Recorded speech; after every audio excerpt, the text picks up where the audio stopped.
अच्छी लेके आई हूँ। अच्छा लगेगा लाइक करना, कमेंट करना, मेरे चैनल को सब्सक्राइब करना।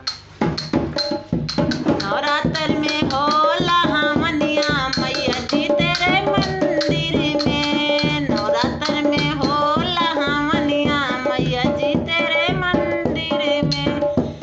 हमनी माँ की कलकत्ता में पहुँचा, हमनी माँ के कलकत्ता में पहुँचा।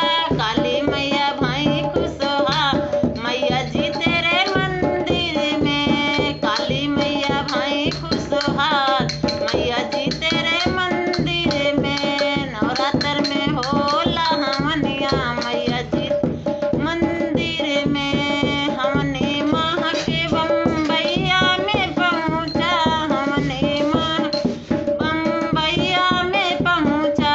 बम्बे मैया भाई खुशहाल मैया जी तेरे मंदिर में, बम्बे मैया भाई खुशहाल मैया जी तेरे मंदिर में।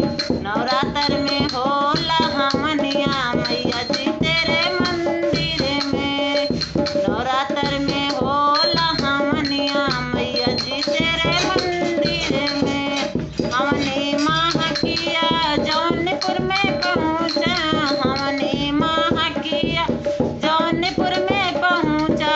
शीतला मैया भाई लालोला मैया जी तेरे मंदिर में, शीतला मैया भाई खुशहाल मैया जी तेरे मंदिर में। नवरात्र में होला हमनिया मैया जी तेरे मंदिर में, नवरात्र में होला हमनिया मैया जी तेरे मंदिर